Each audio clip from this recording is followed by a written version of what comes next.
Hello YouTube. This video is going to be different than most of my videos. It's not going to be political in nature, and it is probably going to be a bit more intellectual than my average videos, a little less of a angry rant and a little more of an intellectual analysis, with a level-headed approach.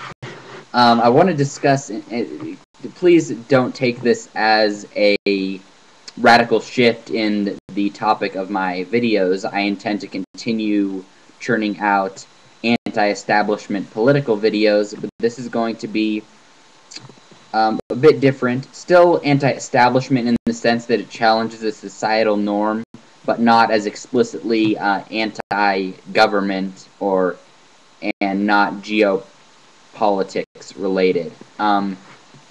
So I want to address the issue of insanity versus sanity and how those are defined in our society. Now, I want to address two components of this. The first of which is that if we are to take the typical definition of insanity, that is something to the effect of being out of touch with physical reality. If we are to accept that definition, we find that the majority of people, or several groups that are often labeled insane by the dominant culture, are not in fact out of touch with physical reality. In fact, those that adhere to dominant paradigms are the ones that are oftentimes more inclined to be out of touch with physical reality, and the individuals that that demonize these groups, certain groups, as being insane, being out of touch with physical reality, are often typically doing so as a means of like making themselves more comfortable with their position in society, or affirming their identification with the dominant culture, with the quote-unquote system, or are simply seeking to marginalize groups that they disagree with. The status quo, namely, does seek to marginalize, and in the eyes of the public, groups that it views as a threat to the status quo. We see this through the media and through the government, both groups seek to and routinely demonize individuals such as anarchists, so-called conspiracy theorists, communists, free market radicals / libertarians, socialists, essentially anyone that does not fall within the dominant paradigm of our culture, whether it's someone to the quote-unquote far right or quote-unquote far left, or someone that does not adhere to any place on that spectrum. They are going to seek to paint them as crazies, to paint them as insane, to paint them as out of touch with physical reality. And I would argue I can't do this in a short video because it would entail justifying all of my political perspectives. But I would argue that oftentimes individuals such as anarchists and quote-unquote conspiracy theorists are far more in touch with physical reality, are far more aware of what is actually going on in the world than those that adhere to the dominant paradigm that permeates our society, those that adhere to the mainstream political spectrum, those that believe in voting as a legitimate means of societal change, those that believe that the Democrats or Republicans will accomplish what they want to see accomplished, those that believe because we vote every 4 years we live in a free country, those that believe that 9/11, those who call into question the official 9/11 story fed to us by the government and media, those who view those that call that into question as crazy.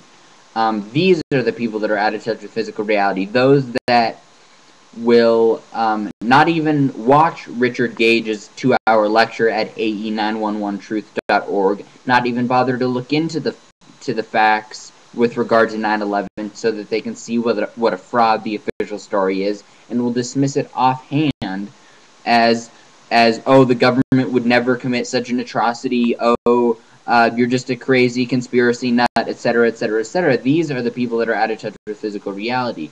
So, yeah, that's the first thing I want to do, is just call into question this notion of sanity and insanity in a very basic sense, in terms of how it's typically defined as a as being out of touch with physical reality. The people that are out of touch with physical reality the most are typically the ones that are demonizing these other groups, and often, or they're simply demonizing these groups because they view them as a threat to what they want to perpetuate. For instance, the government views conspiracy theorists, quote unquote, and anarchists as a threat to their legitimacy, to their power, etc., etc. So it's natural that they will seek to demonize them in order to perpetuate their agenda, to get more people on their side, a self-policing citizen army of people who oppose dissenters, oppose people who question the official line on the main, various societal, geopolitical, etc. issues. Okay, so the second aspect I want to address with regard to sanity and insanity is the pejorative manner in which people are called insane. Now, this expands to people, like, even to focus on the individuals who are demonstrably out of touch with physical reality. This includes those in mental institutions, and those that are just are bipolar or schizophrenic, or have some fundamental biological or environment induced problem that means that they are out of touch with physical reality. I would add neocons, but I'm going to, and liberals, but I'm going to argue that certain mentally insane people should not be demonized, and I can't argue that if I include neocons and liberals, because I do believe that neocons and liberals should be demonized because their views are extremely harmful. So yeah, if we take this group of individuals that are commonly considered mentally insane, and rightfully so in the sense that they're out of touch with reality, this includes, as mentioned, schizophrenics, bipolar, people with similar disorders. I would like to call into question why these people are viewed as being in a lower caste, or looked down upon, or even simply in need of help or of fixing. Now, the dominant view here is that because they're out of touch with physical reality and this interferes with their functioning in current society, this means that they are in need of help. Never is it considered that perhaps the dominant culture needs to change. Never, and I suppose this could apply to the conspiracy theorists and anarchists as well. Like, never is it called into question with whether it. Yeah, let's expand this. Never is it with regard to. I mean, I hate to lump the rational, in touch with reality, conspiracy theorists and anarchists, with the out of touch with reality, bipolar, schizophrenics, etc. But they have a common thread here that, and they should all not be demonized like they are. And that common thread is the fact that these people are ostracized because they don't. They have some difficulty, whether it's to the extreme of the schizophrenic who can't function like in day-to-day life without medication in our society, or whether it's simply people who become enraged at the injustices, and this prevents them from functioning in a quote-unquote normal fashion, in a going about their day-to-day in a normal way. Never is it considered that the society might be the problem. Never is it considered that the anarchists are justified in their hatred for this society, and that instead of the anarchists being demonized and being made to change, this society should be made to change, that the sane people if we are to put labels on sane and insane, that the sane people are those that are demanding the change. It has been said that the insane, the truly sane individuals in our society are those that appear insane because our society itself is insane. If you act sane in an insane society, you are insane. But so that's one approach to potentially take, is that why is that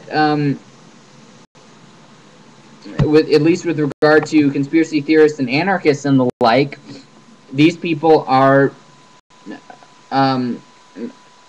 being demonized because they don't fit into the current norm. Now, throughout history, there have been so many different definitions of what is normal and what is sane that there is no reasonable way to objectively assess whether someone is sane or insane. As such, you can assess whether they are in touch with physical reality, but when it comes to like assessing, okay, so a bipolar person, a schizophrenic person, they are demonstrably out of touch with physical reality. No argument there. They're out of touch with physical reality. But why should this be condemned? Why should we put this?